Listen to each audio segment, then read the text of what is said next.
Hello. Hello, welcome everyone. Can we have the cameras on? Thank you. So I can see you all. A few of my friends said that they're traveling, so they cannot switch on the camera. So it is all right if there's some reason because of which you cannot switch on the camera, but if you can, please switch on. Thank you. Thank you for joining us today for the launch of Samata. And before we begin, let's take a moment of silence. And in that moment, we just close our eyes, just concentrate on whatever comes to you, your breath, a deeper heart, just a moment of silence to ground ourselves and be in the present.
Thank you.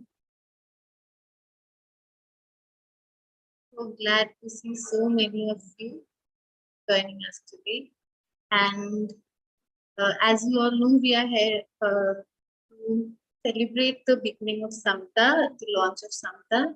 And I'd like to invite my dearest friend Pooja. She'll be holding the space of Samata closely. So I'll invite Pooja to share about what it is, what is the value behind it, what is the purpose behind it, and yes, to begin the journey. Pooja? Thank you. Thank you, Preet. Thank you, everyone, for joining in today for this special and sacred offering from our community. So, can begin with sharing why Samata. Why do we need a space like Samata around? So the word Samata means equality, to be equal. And so easy is to understand, so easy is to sense, okay, Samata is being equal. But when it comes to human life, it is kind of opposite. It's difficult to be equal. It's difficult to be seen, to accept change, to accept people. Sometimes all the more difficult it can become to accept oneself, life in general, the usual things in general. It's not just about something drastic which has to happen for our mind and heart to sometimes, tremble and to get fearful or get scared. sometimes the transition, the transition from being a little child to semi-adult formation of adolescent gets just in front of us. At what? I'm no longer a child. Similarly, in other stages of our human development, we come across adulthood, expectations of an adulthood, and still we think that, still think like a child. Where do I actually fit in? And now the world is expecting me to be somebody, to be good at something, to know something. And there is a constant pull and push of ideas, thoughts, and as if they are like crisscross fighting with each other. And fortunately, if we settle down at something, okay, this is my thing. Like I began my journey of being a psychology student. And for me, it was, okay, psychology. And then again, there was an unsettlement. Yeah, am I taking an easy route? I don't know this, I don't know that. There is some sort of insecurity, some sort of competition which we absorb from the environment. So Samatā is our humble offering, an offering to look at human life, to look at human health with a transformational perspective, that it is not about dealing with problems. It is about seeing the problem as an opportunity, because somewhere, some part of our being, something around us or in us, it's getting spotlight. Oh, there is something. Yeah, I can see some change. For some people, it is arising discomfort. For some people, it is overwhelming sense of excitement, too difficult to contain. For some people, it might be just a very dry sense of being empty. And when we are like just sitting on ourselves, people look at it, oh, this person is alienated. This person doesn't fit in.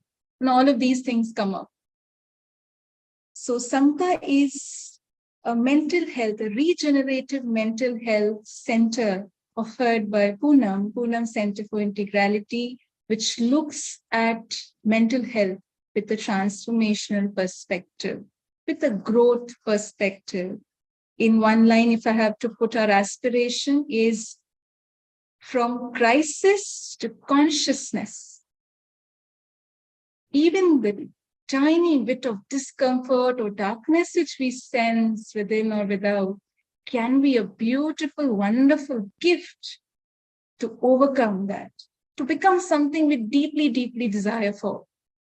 We can see it as being stuck at one's career, being unable to deal with relationships, especially close relationships, being unable to find out where we are heading towards. All of these so-called problems are kind of inner quests, inner questioning. Yeah, I have to come out. So this is the energy of Samatā, and how we will be offering is we will be offering online counseling and psychotherapy through different modes of online medium, like we'll have calls, audio-visual calls on Google Meet. We will also be having chat-based communication, chat-based network. We'll also have online internet-based audio calls. So whichever medium is convenient for a person to connect and work out in a relationship together is the medium a person can choose for. And we also have our website, which is purnam.auroville.org/counseling, which Harpreet has just now shared. On the website, we have a simplified and detailed format of booking appointments. So we have a one-on-one 20-minute structure of booking the first appointment. The first appointment is like the first interaction between us and you. It is not a therapeutic session. It is a session to know each other and see if we can work together, see if we can hold something together. And it would be free of cost. And after the first appointment of a 20-minute one-on-one, if we sense, we know, we feel that, yes, we can work together and see that crisis of, be it anxiety, be it sadness, be it uncontrollable, unmanageable anger, or any behavior which is troubling, we can work out together with single sessions, booking by calendar links ahead. There is a very simplified Google form which you can see when you click at first consultation. So this is a simple process of booking appointments, and this is the operational way of going forward. So this is in brief about Samatā, and to put a bit of my personal sharing of how did we came together, like the birth of Samatā. Before this launch webinar, how was the processes behind me being a clinical psychologist, and then having my training, and then how we came up with Samatā. And then we will slowly come to the topic of today's webinar. So being a student of psychology for a good amount of years now, and having begin to love knowing, love understanding, and gathering knowledge about human behavior through different Western paradigms, different approaches, different methods, through my very, very beautiful teachers, I had a sensing that it's so good, sometimes so easy to actually study somebody. You can use this theory and try to build up the history and the current issues and the treatment plan. Yeah, this is superb. And we can work out together.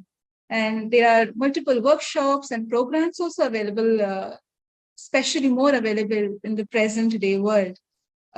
We have problem-based therapies and problem-based approaches, say trauma-based therapy, let's say human relations therapy for depression and anxiety and obsessive compulsive disorder and all of this. So I could readily embrace the structure which I have been taught. By the time when I started coming on the field, now when I'm using the word field, it is not just the field of mental health and the field of hospital setting, which I was working in. When I came in terms of my own human existence, okay, I got I would say shot at my emotions, and I could sense, okay, this is a trouble. How do I help myself? How do I take this understanding of psychology, which I've been gifted to help my own self, help my own issues? Then there was a question of, do I fit in one problem? Is there one problem which I'm having? How to understand my own self? Do I need 3, 4 theories to understand? Some of my issues are coming from childhood. They have their traces. Some of my issues are like very burning at present triggers. How do I relate both of them? And there I got the gift of, I would say, the presence of integral psychology. How do we, the very word integral psychology says the human life is an integrated life in a perspective. It is not the mind which has a problem. It is not just the emotion which has a problem. It is not just the environment which is the problem. It is the whole parts of the being together. When they comprise a whole, they are sensing some disharmony. There is some misalignment somewhere, and it is getting visible as sadness. It is getting visible as, say anxiety, and so on and so forth. So the perspective or the framework of integral psychology is the framework which gave me that integration within my own self, that how to seek crisis. And this is what is the burning, learning, experiential framework within which I have been practicing. as a psychologist, and myself and Harpreet together would be holding this therapeutic counseling and growth perspective to human mental health. Now, quickly coming to the topic of today's webinar. Like, this is something interesting. I didn't even find this topic in my psychology books. Uh, it is Do Seekers Suffer? So, who is a seeker? It sounds so interesting. Seeker. The seeker is anybody who is seeking something. A seeker could also be a person who is seeking change, seeking transformation, seeking growth. A seeker could also be somebody who is seeking peace, seeking world peace. A seeker could also be somebody who is holding an organization and seeking growth and building it up high above. So there is an aspiration, some lamp in the hand of a seeker, which I personally relate with. And it could he or she could also be a person who is in the eyes of others, somebody, yeah, you are different, you have maybe taken the road not taken. You're not just thinking about the usual ways of human life. You have something else to offer. And that person is somebody who is seeking something. We also see seekers in terms of spiritual seekers, seekers who have a vision for themselves, but they don't find that grounding, that anchor, and they find themselves being misfit, and they have questions of adjustment, maladjustment, having fear of their own self, their own reality. They find that, okay, am I somebody mad? So people also see sometimes few of the people in seekers realm as, yeah, person is mad, doesn't listen to anybody, and all sorts of these. So today we will be talking about a very, very special theme of people who are seekers, people who are seen as inspiration for others, but very few people know about their personal life. Very few people know about how they deal with their personal selves. And for that, we have with us Alokta, our dear Alokta. Dr. Alok Pandey is, like all of us know, he's a trained psychiatrist and a very, very senior integral yoga practitioner. He has written books. He has a lot of talks. He travels across the world to share about human transformation, human growth, expansion of human consciousness, which also includes a lot to deal with mental health. So with his training from AFMC Pune to he being with Sure with the mother and taking that seekers and seekings ahead and forward, we are blessed and grateful to Alokta for accepting our invite. And just like a student of yours, just like a seeker, fellow seeker, I would ask you today, Alokta, do seekers suffer? How do you think about it? Over to you, Alokta. Namaste. And first of all, I'm happy that the initiative you have taken to touch upon a subject which is rarely spoken of, because we have a tendency to see finished products. In fact, we look for finished products. People are in the ashram, sadhaks, or Auroville, anywhere in the world. So, but even when we look at, half-finished products which may dazzle the eyes, we don't know what they have gone through. So that journey is very interesting.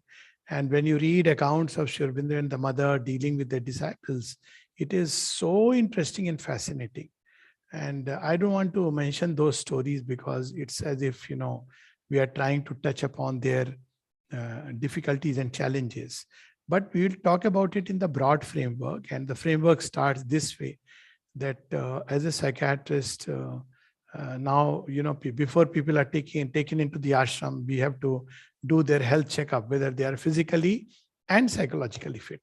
So being on the other side of the table, so I asked this one question instead of examining all those things. I ask people, "Are you normal?" So, so only one person gave me the answer that I was looking for, and the person said, "If I were normal, I would not be here." So now, there is a truth in this. In the sense, what we regard as normalcy is somebody who is already well integrated with the society, with the way of life that is. I'm not going into the many aspects of normalcy, but one is integrated. And that's what we call as normal. You pursue normal aims, you pursue the normal round of life, which is a life of desires, maybe in moderation, a life where you take care of yourself, do a little bit for the society, maybe read a few religious books, have some kind of a working belief, the bourgeois ideal, if I may say so. And that's what is regarded as a normal life. But there are those who are not satisfied with this so-called normal life. They may have everything and yet they are not satisfied. So that's where the seeker starts. Why do we seek? Because the framework doesn't give us that complete satisfaction. This total satisfaction may be missing either in terms of intellectual framework through which we need to navigate in life, or it may be emotional, or it may be the environment and milieu in which we live in. Now, it is here that I would like to point out that people take one of the two routes. One is the unfortunate one where they just become rebels. You see, the 60s, as a result of this intense pressure of the supermind, people started becoming dissatisfied with the framework. So that's when, these songs came, "We Want No Education." There was especially counterculture movement in the West, the hippie movement. But unfortunately, they just started breaking the norms without building something new. So there is a stage in which human beings pass through when they are not fitting into the norm.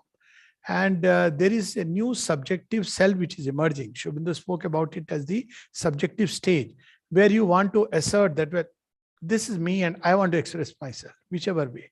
And this subjective self has neither the knowledge nor the power nor anything. And that's when people may take one route, which is a route of revolt. They start doing things which is just not socially acceptable. Now, they don't want to conform, so they become non-conformist, becomes the new norm. Now, that's not a seeking. That's simply you break the norm without arriving at something higher. Normal comes from the norm. You're part of the norm. So they're not part of the norm. So they are not abnormal. But they're too satisfied with that state. They just think that, breaking a norm is enough. But there are others who take a different line, which is what is important. They begin to seek. This framework doesn't satisfy me. Is there something more, something greater, something more beautiful? So to start with, these people are those who are not fully satisfied with the world and its ways. So if you talk to them at one level, you may feel that they are not quite normal in one sense of the word. I can share something about my own life. When I used to, as a young Air Force officer, I have everything that I can imagine. The best of medical college, immediately you become a serving officer, and you have all these parties and drinks and everything. But I used to feel that, what is this life? This is not what I really want. But they were my fellow mates who were very happy. They're very happy that, at a young age, they are this and that, and they will become, they already had their career graph in front of them. That, so-and-so will become Air Vice Marshal, somebody will leave the forces and get so much money. And I used to wonder, what's the big deal about it? So there is an existential crisis which many of them pass through. And there is a spiritual reason for it. See, the ego must reach a certain degree of development to take the spiritual life. And the mother speaks about it as individualizing. A person who is not individualized, who is running the way of the masses, who is driven by the mass goals, mass aims, mass way of life, cannot think for oneself, is not really ready for spiritual life. Many of the so-called religious and quasi-spiritual movement, if I may say so, are really not spiritual. At bottom, they are another kind of mass movement. So, people will go, they will do dhapli, they will go sit and they say, Babaji ki jai. At the end, they are completely unchanged. There is no seeking inside. Most of the time, they will go to a place for mannat puri karna and, satisfying some desire. So first, we must know what really is a seeking and what truly is a spiritual life. Because, or even without being spiritual, one is seeking for something more, something greater. So these seekers are those who to an extent are becoming individualized, but at the same time, because of this individualization, their within the prison of the ego, the same ego begins to appear like a prison. It stifles them. It's like the bird has grown inside the cage. You know that story of King Satyavrat and Manu and that fish, which is becoming bigger and bigger. So they are becoming bigger and bigger inside, but they don't know which way to go. They feel stifled in the world as it is. Then some people, because of this, take another route. You know, they take to a monastic kind of life. They withdraw into some asceticism. That is also not it. That seeking can end there, very unfortunately. There are people who go to a monastery, join a monastery, because they are not fitting into the world. But there again, just like one route where it finishes is when they just revolt for the sake of revolt. Another where it finishes is where they, let's say, for example, join an ashram. So the moment you join an ashram, Sri Aurobindo ashram is still okay. You are not given any tag. But there are ashrams where you are given a dress, you are given a Sri Swami or something in the beginning and Anand at the end. So you start believing that you have found. Or some people who have read a lot believe they have found. So to keep the flame of seeking alive is a big challenge. People may even get into the same old grooves of ego, ambition, same patterns of behavior as outside. So the path is not as simple as it appears, because when you enter into a true seeking, not just a mental seeking is satisfied with mental answers, but a true seeking. Now, in a true seeking, there are many challenges will come our way. So first challenge is from nature itself. There were things which we were doing, we thought are quite cool. For instance, okay, anger is still, one can realize the defect. One is just, indulging in food. Also, anger, one justifies that, well, because somebody is like that, therefore I got angry. Now those planks start being taken away from you. You have no justifications.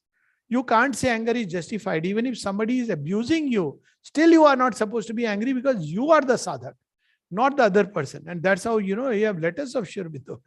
Says, you are the one who is practicing sadhana. When there are children who would would be very annoying, and the teacher went and complained to the mother. Mother said, but they are not doing sadhana. You are expected to do yoga.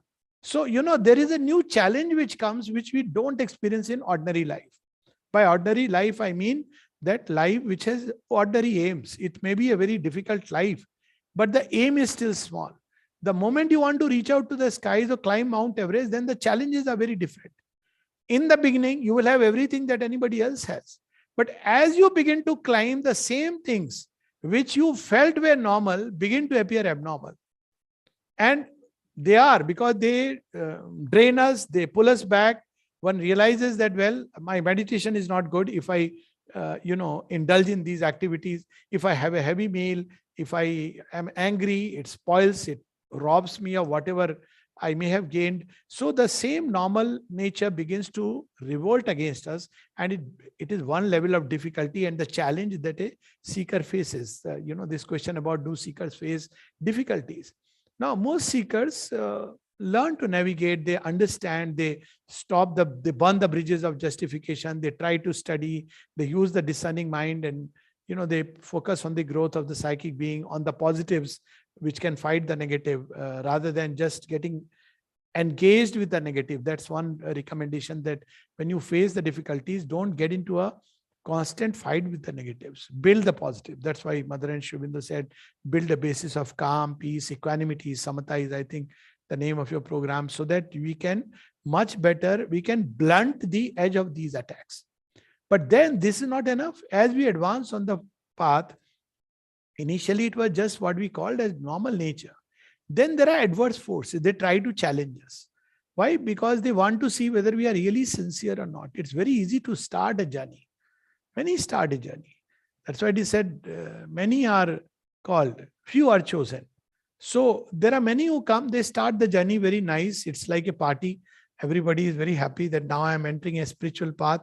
Sometimes it itself can give a big boost to the ego. See, one has to be so careful. There are people who joined our ashram and feel it's an elites club. Mother has spoken about it. Now I'm an elite. I'm a candidate for supermanhood. Not realizing that you have dug a ditch right there. So there are so many ways these adverse forces can come and completely cloud the mind. And that's why a reliance on the Guru, the Master, surrender, and constantly in today's context, reading Mother and Sri Aurobindo. People don't even read. They don't know. This is the way it comes. They are driven by ambition. They get some, big rewards and they feel, oh, mother has chosen me, not realizing that this itself is the lure of the adverse forces. And so one has to be very careful, vigilant as the samurai. This is as I said, one was the bourgeois ideal. This is a samurai. So what is the samurai doing? Samurai is vigilant. In ancient schools, there was a lot of initiation. You have to be seen whether you are ready for the path or not. So we have that story of a man who joined a school of martial arts, fencing, sword fighting. And he joined thinking that I'm going to become a samurai now. But for the master sent him there to cook in the kitchen. So he thought, what is this? He thought maybe in just few days, I have to replace somebody. So he learned about the kitchen, but his mind was with the sword fighting. So then slowly, as days rolled by, he started wondering, now the master will give me the dress, now the master will give me the sword, but nothing. By then, 3 years passed and he forgot all about why he has come. He was content with the kitchen work. And then one day the master comes and gives him a nice whack with a wooden sword. And he gets angry, but seeing it's the master, he becomes quiet. Then after some time, again the master comes and he starts getting angry, becomes quiet. After some time, he becomes so vigilant that the moment the master would step inside the room, he would wake up and become vigilant that I'm not supposed to become angry and I have to just face the sword.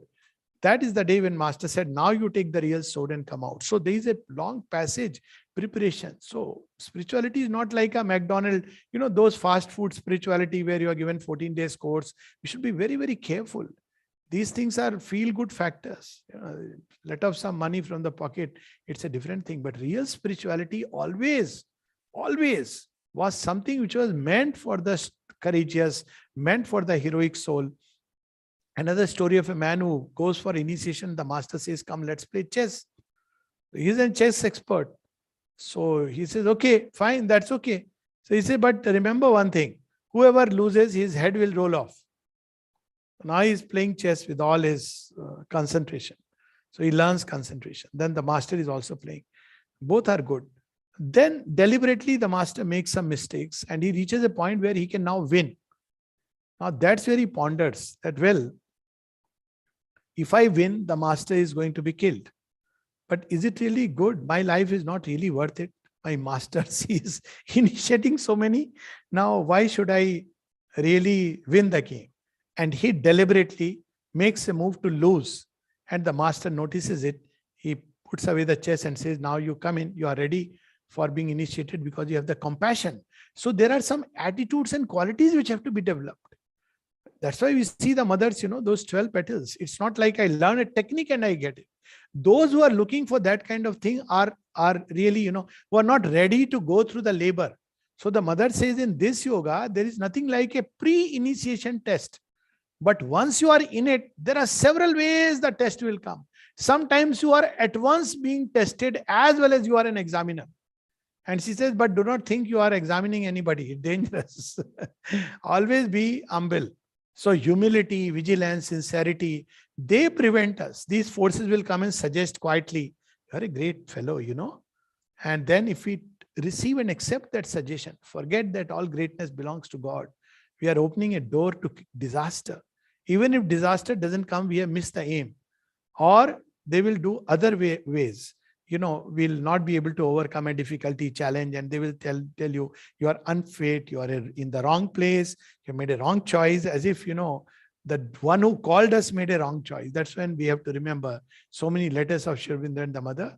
What we have to say is that, well, I'll keep on putting my little effort or whatever effort I can till my last breath.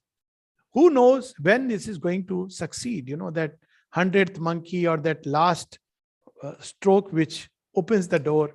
So a lot of perseverance, patience is required in the path. So one should focus on cultivating these qualities, and many experiences will come just to strengthen these parts in our nature. People who are running about that, no, I must need time for meditation, I'm not getting time for meditation, are not realizing that they are actually losing the opportunity that life is giving. The mother speaks of this in one of her early prayers, that the hours spent in contemplation are important because union is realized, but equally the hours when we go through life, And when we go through life, we have to become humble. The elements have to become more supple, more plastic to the touch. So for the one who is vigilant, vigilance is not to lose an opportunity to progress. Somebody yelled at me. It's very easy to get angry. But somebody yelled at me, that's the time how I respond. That's my vigilance. So it develops over a period of time. It's not like it's this way or that way. But in yoga, there is a third level of challenge, not only the universal forces of nature, not only the adverse forces. Adverse forces will try to, show a small thing very big. Even in outer life, events, circumstances, suddenly you have a headache and they will come. In normal life, many people, they'll say, oh, it's a headache, it'll be okay. But in yoga, suddenly they will suggest it could be a tumor. They will push upon one little spot of fear and aggrandize it. So that's when we have to understand that, well, tumor or no tumor, I'm in the hands of the divine physician. So that's how one has to navigate. That's why surrender is so important. Then the third level is hostile forces. Is where, usually due to some vanity in the being, mostly because of vanity, or strong ambition or perverse lust. That's why these are 2-3 things one has to be very careful about. The mother speaks about a perverted sexuality. Then she speaks about excessive ambition in the being. Then she speaks about vanity. And then most important, the worst impurity is fear. So there is a whole period of purification when these things will be purged out of nature, and the sadhak has to go through enduring them.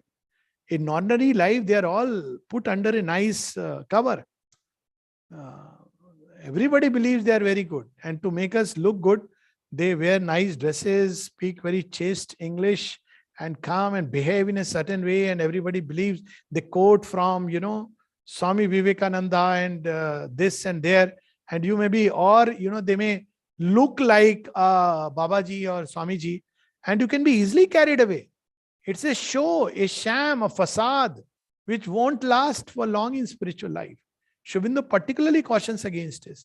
Hypocrisy, show, sham. You have to be like a baby, like a child newborn to the Divine Mother, who is always ready to progress. So who knows that whatever one may have achieved, whatever one may have experienced, there is so much more wonders of the spirit awaiting the disclosure.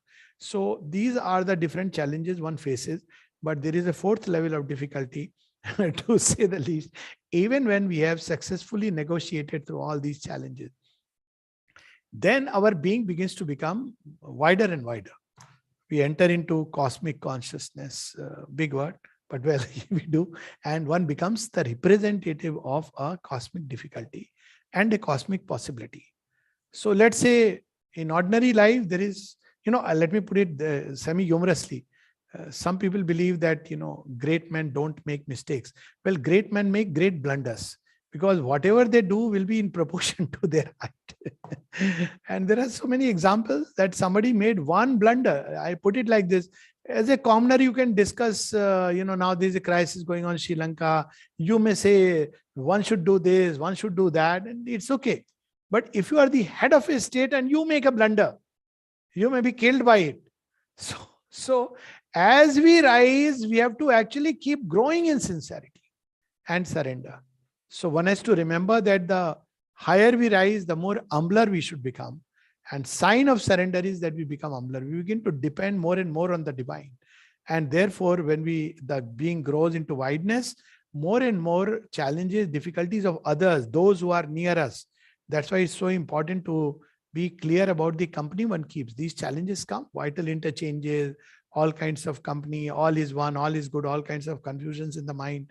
So we have to be very careful, because now our being is not circumscribed, and all that is around us, those things begin to enter our being, like rivers pouring into an ocean. And then we have to handle, in addition to our own difficulties of the world as a representative. And then finally, even when we have navigated through all this, the last bastion of difficulty is matter and the subconscious, which is the repository of habits. So we think we have conquered something. Well, wait, they are in the subconscious. The psychic has come out. They are all hidden. But when we advance beyond a point and the higher consciousness opens, they suddenly come up. You see, in all spiritual literature, the last battle is between Indra and Vritrasur. He's deadly fellow. Last battle, he besieges the whole city, drowns it with waters, the city of life.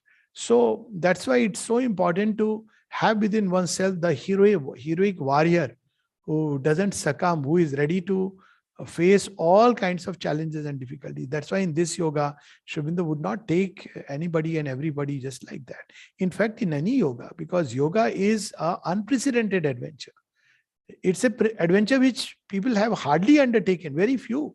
It's easy to talk about yoga, but very difficult to practice it, because at every step there would be challenges. In normal life, if there are some challenges, in yoga there are actually 10 times more. But then the divine grace and the divine strength that come with us, that's the big delight. And that's why when people would run away from life and come here to ashram, the mother would laugh and say, "Why have you come? We have come seeking peace." And she would say, "Go to Tiruvannamalai, to Raman ashram." She said, "If you come here, difficulties will increase, they will not decrease, because it's a yoga of change of nature." Liberation itself is not an easy path. Sri Aurobindo says there is no yoga which is easy, like French made easy or French without tears. You see, in old time yogis, when they used to do yagna, the asuras, rakshasas, pishacha will come. Your close friend will tell you something. Are, come, yaar, we'll just have now we are free beings, little bit, how does it matter? Should be so careful. But in the end, who goes through all this? Mother says very beautifully, victory comes to the most persevering. Never to give up, have perseverance, endure, and have faith. And keep surrendering to the divine. And at the end, victory comes to the one who is ready to endure and who keeps persevering. Patiently he strives, and because he strives patiently and rightly, he conquers. And the other secret is what is given in the Gita and Savitri. Wherever there is Arjuna, wherever there is Krishna, there is victory. So the seeker must always remember that he whom he is seeking is also with him and within him. So the sought is already there. It is he who is making him seek himself. So if you remember it, and remember that, Mother spoke about these two paths, that if you follow the path of tapasya like a monkey, you are held by the mother monkey. You rather hold on to the mother monkey by your own effort. The day your effort fails, you fall and break your bones. But then when you go by the path of surrender, like the baby cat, that she holds you, then, well, she may shake you a lot, but you have to keep saying, "Ma, ma, ma." So these are the two paths. An ideal seeker has a beautiful combination of the two. He does his personal effort as part of his offering and consecration to the divine, but relies and depends on the surrender on the divine for the fulfillment of his sadhana. So in short, the difficulties do not become less, they become more at many levels, because after all, he is not here on an ordinary trail. Who faces more difficulty? The man who lives on level ground, whose movement of life is from his office to home, or somebody who wants to scale the Mount Everest. So spirituality is that. And yes, one must have the heroic spirit as well as the spirit of the child. The heroic spirit to face everything and with the will to mastery. And that, like a child, always full of wonder, always full of joy, who can laugh at the adversary, who can smile, and who knows that whatever path one may go, his mama is always there holding him. So this is the ideal combination. The child soul and the heroic spirit, most suited. But the wise ones, true wisdom is okay. True wisdom is not as common. But the well-read ones, the pandits, that's where the difficulty lies. Because by reading books, sometimes we may think we know. But it is not by books that yoga is done. It is done in real time, through real challenges, outside as well as within. And it is in a spirit of sincerity, vigilance, humility, and surrender and patience that one can go through all the ordeals that are basically processes of purification in the path, and they are meant to only perfect our surrender. In a nutshell, yeah.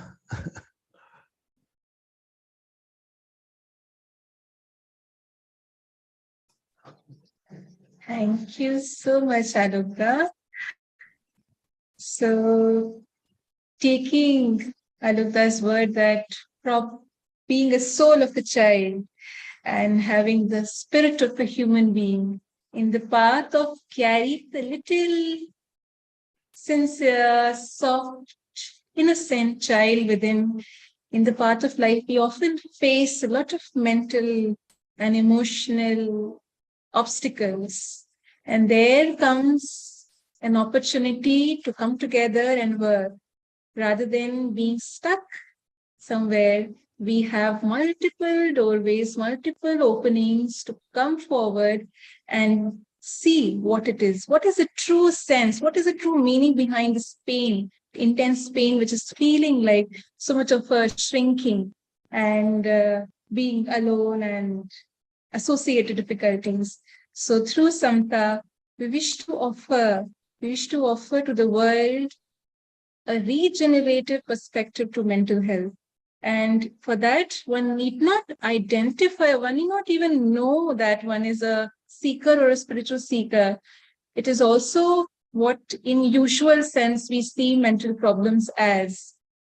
It's just that the perspective is broad. Perspective, it's like a banyan tree. So the image which we thought to offer as the image of Samata delivering mental health services is of a banyan tree, having roots in the ground and having roots above, to see that light in crisis and to have the courage to not just accept it, but also deal with it gently, softly, in a human spirit, with a child's heart and soul, is what, as psychologists, we wish to offer. And with this, I would love to invite Manoj Pavitran, one of our favorite mentors, and I would love to hear from you for this auspicious day of release of Samata.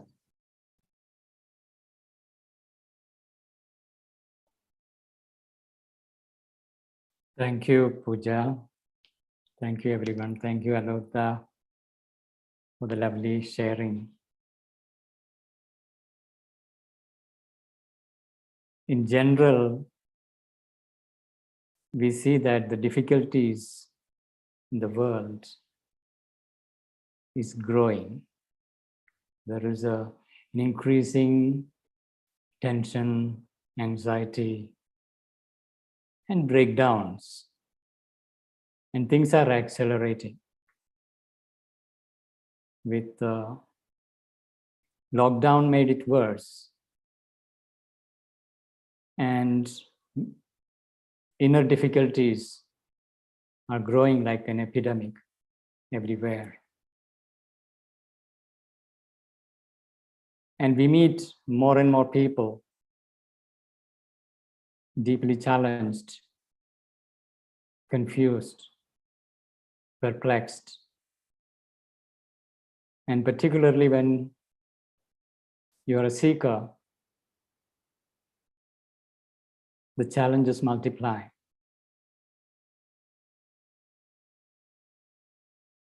And it's not that we have solutions, we have answers. But we need to create a space where we can come together, find a way forward, support each other. That way, we had been growing into a community. That's something that we have learned over the years, that to have a supportive community that is there always as a nurturing space. Even within that community, when we come together, as the light amplifies, so does the shadow. And things get amplified.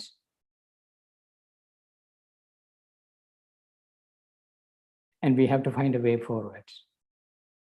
And this is a simple, a humble offering emerged out of our own needs within the community as we are meeting more and more people who need support. So we realize there are more and more people who need this support. And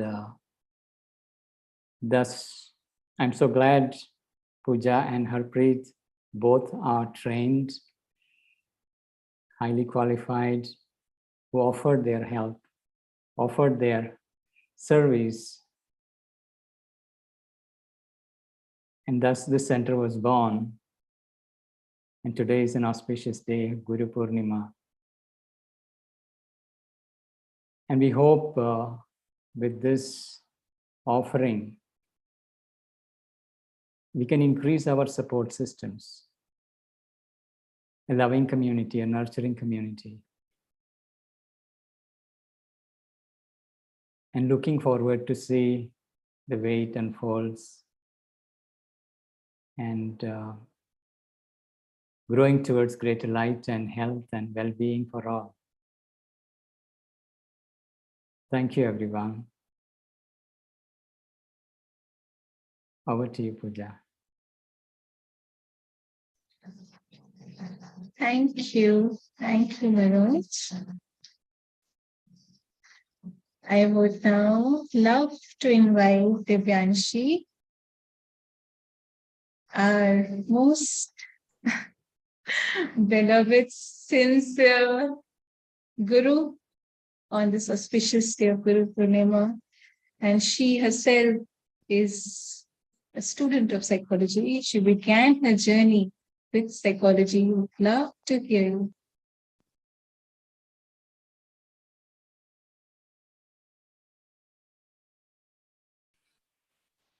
Thank you, Pooja. I'd like to begin with saying that the topic that we've chosen to really look at today is a very, very important topic.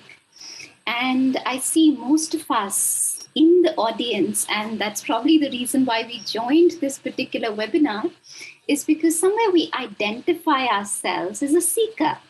Somewhere we identify ourselves as somebody, who did not fit in within that box and try to pave one's own path or try to live from one's own deeper truth in whatever ways. And that's what we're trying moment to moment. And when I came to Mother in Sri Aurobindo, it was a year of great, great healing, great, great purification. And after 1 year in Pondicherry, I had this illusion, now everything in my life is sorted. It'll all be, very beautiful. Nothing can go wrong. Now I've come to Mother in Sri Aurobindo. I cannot suffer. Nothing can go wrong. So I was under this grand illusion until I went back home. And then I realized some parts of me have progressed and have advanced, and other parts of me are just where they were. And then it was also very difficult to share some of these difficulties for multiple reasons. One, because also people who are looking at you left Cambridge, left the society, I will walk my own path and all of that. You gave all that lectures to them and then you started walking the path. Now you're yourself struggling. And I found myself in some of those times terribly alone, that I did not really have people with whom I could go and be like, hey, I'm really struggling. That yes, I chose a path. Yes, I, had the courage to take the leap. But, there are parts of me that have grown. There are parts of me which have evolved, which are wiser. But then, there is a little baby inside of me, which has the same old needs that I had before. So in those times, I really, really felt the need that something like Samatā is really, really required, because I didn't feel like I can go back to the ordinary kind of psychologist. I needed a new kind of a psychologist, and I couldn't readily find. And similarly, at another stage of life, when I decided to join Auroville, which was also, you said to your family, no, I know everything. Yeah, I want to join Auroville and la, la, la, la, la. And then, something goes wrong. And then you're like, okay, I'm here alone. I can't now go back. Like, Mama, I failed. So in that context also, I realized that yes, there is a need of a psychotherapist. There is a need of a psychologist. And that psychologist, that psychotherapist has to be different. Has to be very, very different than the normal psychologist. It's like, you don't ask advice from somebody who's never gone for a travel outside one's house. It's the same thing. Only somebody who's himself pegged an uncharted path will perhaps understand what it means to go through difficulties, challenges, or suffering within that context. And I was actually very, very grateful and very, very lucky and blessed that, there is somebody like Alok. Actually, he's somebody who really helped me at that time when I was really seeking for a different kind of a psychotherapist, a different kind of a psychologist. I actually went to him, and he's the one who helped me navigate through that difficulty. So yes, it is with that intention that Samatā has begun. And all of you are invited whenever you feel like, you're struggling with a mental health issue.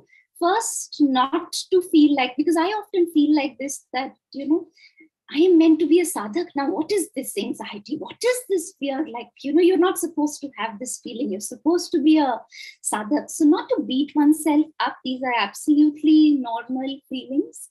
And second, we are very, very happy to offer this space of integral regenerative mental health care.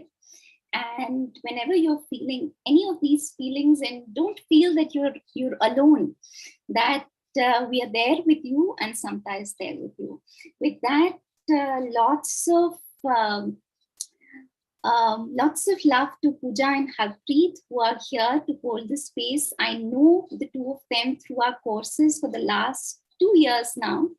And both of them are extremely, extremely sweet presence. I know, they have la degrees, they're all well qualified. But I guess for me, like in a space of psychotherapy, the energy of the person really, really matters. The presence of the person really, really matters. And for me, the two of them really have that healing energy, that healing presence. Just listening to Pooja itself, some wisdom begins to descend on you. Something begins to shift inside of you. And I think that is what is truly needed in a healer, in a psychotherapist, more than this model or that model. They have all their models intact, but I guess that's the one thing that I would like to really, really mention. Yes, so with that, over to you, Pooja. Thank you, Divyanshi. And I'm very happy that we have come to a timely closure, and we are having 2 more minutes together. And with this gift of being on time, I would love to invite my first psychologist friend in Auroville, Palani. Palani, would you like to unmute and share? Are you here? Yes. Palani, would you like to share a few words?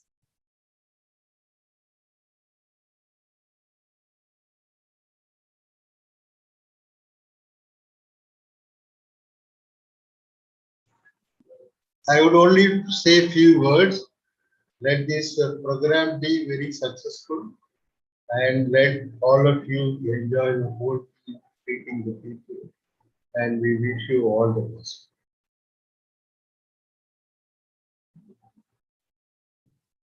Thank you. He is also a psychologist practicing in Auroville, and he's the one who is opening doors of me connecting with mental health in a place which is home, but a new home to me. So he is like that friendly colleague of mine here. And I'm very happy to see him. And with this, Harpreet, on behalf of Harpreet and myself, I would love to offer a very, very soft gratitude to everyone present here. Thank you so much for offering a listening space to a sacred and offered space of Samatā. And just to end with a line of sharing that it is sometimes the way we share, the language we share might appear to be spiritual or not general way of putting psychology, but the perspective which we hold is an integral perspective. We come down on the level of understanding and context of the person. Be the person is coming from a Western world, Western way of looking at things, or integral or Indian or any other perspective. Mental health and human behavior is what we deeply hold for. So with this, we can end with a moment of silence.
Thank you. Wish you all a delightful Guru Purnima and a peace and calmness within. Thank you.